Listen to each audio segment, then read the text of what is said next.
ఉత్తరాంధ్ర విషయానికి వస్తే ఈరోజు మస్తాన్ గారు చెప్పినట్టు 57 రోజులు మనం కలిసి ఉండాలని అంటున్నాం. వాళ్ళు విడిపోవాలంటున్నారు. వాళ్ళు 12 సంవత్సరాలు కేసీఆర్, కేటీఆర్, హరీశ్వరరావు అల్లుడు కొడుకు కోదండరామ్ అందరు కలిసి కాలేజీలకు రెచ్చగొట్టి వాళ్ళకి అబద్ధాలు చెప్పి అవాస్తవాలు చెప్పి ఆ పేదోళ్ల అమాయకత్వాన్ని చేసుకుని ఉద్యమం చేస్తే 13-14 సంవత్సరాలు పట్టింది. ఇక్కడ 2 నెలల్లో అంతకంటే పెద్ద ఉద్యమం చేసి చూపించినారు. ఆంధ్ర రాయలసీమ ప్రజలు ఉద్యమం అంటే ఎట్టుంటుందో చేసి చూపించినారు. నిస్వార్థంగా చేసినారు. మొన్న మాట్లాడుతున్నాడు ఆయన అల్లుడు హరీశ్వరరావు. హైదరాబాద్ లో ఆంధ్ర వాళ్ళు హైదరాబాద్ హక్కు అడుగుతున్నారు. ఒక్క ఇంచు ఒక్క అంగుళం కూడా హైదరాబాద్ లో హక్కు ఇవ్వు అంటాడు. అప్పుడు కురుక్షేత్రం గుర్తుకొచ్చింది. పాండవులకి కౌరవులకి మధ్య శ్రీకృష్ణుడు పోతాడు దుర్యోధనుడి దగ్గరికి.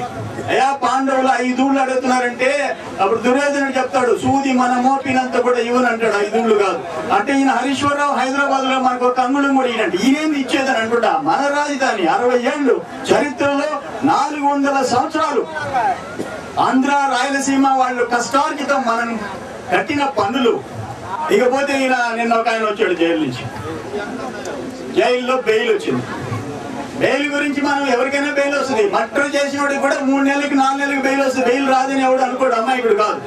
కానీ అక్కడ తీరు చూసిన తర్వాత, సిబిఐ వ్యవహరించిన తీరు చూసిన తర్వాత సోనియా గాంధీ దత్తపుత్రుడు జగన్మోహన్ రెడ్డిని వదిలించేదానికి మీ పోలీస్ వ్యాన్లు పెట్టి సైరన్లు పెట్టి మొత్తం 5.5 గంటల సేపు 20 కిలోమీటర్లు ఒక గవర్నర్ కి మాదిరిగా 500 మంది పోలీసులు, 100 మంది సబ్ ఇన్స్పెక్టర్లు, 50 మంది సిఐలు పెట్టి ఊరేగిస్తారా? ఒక దొంగతనం చేసి ఒక తప్పుడు పని చేసిన వాడు ఊరికి వస్తుంటే మీరు ఊరేగించి తీసుకొస్తారు ఎవరైనా?